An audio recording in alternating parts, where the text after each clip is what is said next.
नई हिदायतों के हिसाब से आज ज़िला फरीदाबाद के अंदर जो गतिविधियां जिनकी इजाज़त दी गई है उनके बारे में निर्देश जारी कर दिए गए हैं।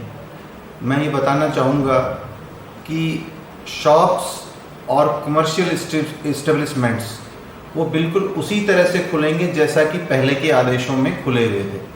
क्योंकि फरीदाबाद ज़िला रेड जोन में है, इसलिए बड़े मार्केट प्लेसेस, बड़े मार्केट कॉम्प्लेक्सेस ये सब लोग नहीं खोलेंगे। इसमें सिर्फ एसेंशियल सर्विसेज प्रोवाइड करवाने के लिए जो शॉप्स हैं सिर्फ वही खोली जाएंगी। इसके अलावा स्टैंड अलोन या किसी भी रेजिडेंशियल कॉलोनी के अंदर कोई छोटी दुकानें हैं वो खोल सकते हैं। हालांकि गांव के अंदर दुकान खोलने के ऊपर किसी तरह की कोई पाबंदी नहीं है, लेकिन उनके अंदर मॉल्स नहीं खुलेंगे।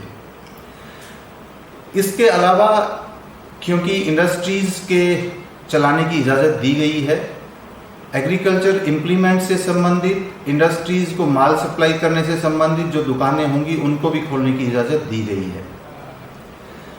इसके साथ साथ इंडस्ट्रीज़ जो इस जोन के अंदर खुल सकती हैं उनके लिए government of Haryana industries department के द्वारा एक सरल पोर्टल बना दिया गया है और सभी इंडस्ट्रीज़ को ये कहा गया है कि उसके ऊपर अप्लाई करें। उनको परमिशन के लिए ये पोर्टल ऑटोमेटिकली जनरेट करेगा और वापस उन तक पहुंचाएगा, इसलिए उनको किसी के पास अप्रोच करने की ज़रूरत नहीं है। पोर्टल में थोड़ी दिक्कतें हैं और उम्मीद करते हैं आज शाम तक वो ठीक हो जाएगा। तो ये परमिशंस ऑटो जनरेट करेगा और आपके पास में आएगा। सिर्फ आपको जो सोशल डिस्टेंसिंग और बाकी काम जो बताए गए हैं वो परफेक्ट तरीके से करने हैं ताकि किसी भी तरह से मज़दूरों को, काम करने वालों को इन्फेक्शन का डर नहीं रहे। आप सब लोग जो इन सिटू काम करना चाहते हैं उन सब लोगों को काम करने की इजाज़त है। 10 वर्कर से कम की जो भी इंडस्ट्रीज़ हैं उनको किसी परमिशन की ज़रूरत नहीं है, लेकिन उनकी वर्कफोर्स को मूवमेंट करने की इजाज़त नहीं होगी, उनको वहीं बैठकर काम करना होगा।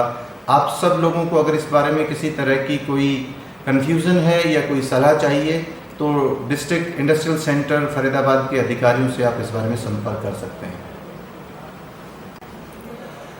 फरीदाबाद जिला प्रशासन के द्वारा आसपास के प्रदेशों में आने जाने पर काफ़ी रोक लगा दी गई थी और इस बारे में कुछ लोगों को कन्फ्यूज़न है।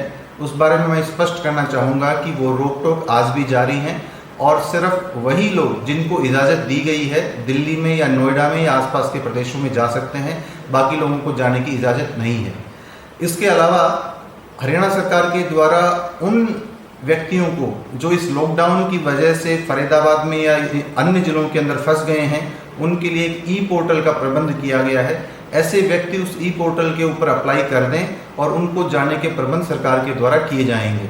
मैं ये बताना चाहूँगा कि ये व्यक्ति बिना सरकार की इजाज़त कर बाहर ना आए। अगर वो बाहर आएंगे तो उनको सार्वजनिक स्थानों पर जो शेल्टर होम्स बनाए गए हैं उन शेल्टर होम्स के अंदर रखा जाएगा। पैदल जाने की इजाज़त किसी भी व्यक्ति को नहीं है। इसके अलावा रजिस्ट्रेशन के लिए भी वो किसी बाहर जगह पर इकट्ठा ना हो, अपने मोबाइल के माध्यम से या हमारे कंट्रोल रूम में फ़ोन करके वो अपना रजिस्ट्रेशन करवा सकते हैं। सरकार के द्वारा उनके जाने का प्रबंध किया जाएगा।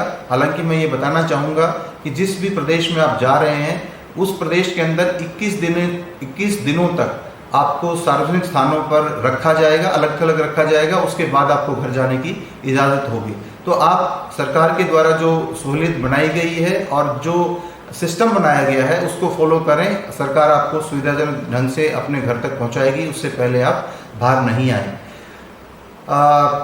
इस ज़िले के अंदर धारा 144 के तहत सुबह 7 बजे से पहले और शाम को 7 बजे के बाद नॉन एसेंशियल एक्टिविटीज़ बंद कर दी गई हैं।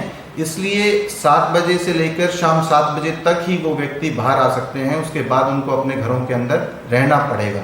इसके अलावा कुछ ऐसे वर्ग पाए गए हैं जो कि वल्नरेबल हैं, उनको प्रोटेक्ट करने के लिए जैसे 65 साल से ऊपर की उम्र के व्यक्ति, गर्भवती महिलाएं, 10 साल से छोटी उम्र के बच्चे और बीमार व्यक्ति, इन सभी को भी सार्वजनिक स्थानों पर आने से मना किया गया है।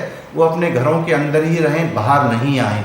उन सभी लोगों को सपोर्ट करने के लिए हमारी टीमें घर घर जा रही हैं अगर आपको किसी भी इस तरह की मदद की ज़रूरत है तो आप हमारे कंट्रोल रूम में फ़ोन कर कर भी मदद मांग सकते हैं, या हमारी जो टीम आपके पास जा रही है उनको भी आप मदद के लिए लिख सकते हैं, कह सकते हैं। आप सब लोग काफ़ी सहयोग इस बारे में करते रहे हैं। मैं उम्मीद करता हूं कि आगे भी आप सहयोग करेंगे और हम इस बीमारी से लड़ने के लिए आपका सहयोग की अपेक्षा भी करते हैं। Thank you very much. जय हिंद।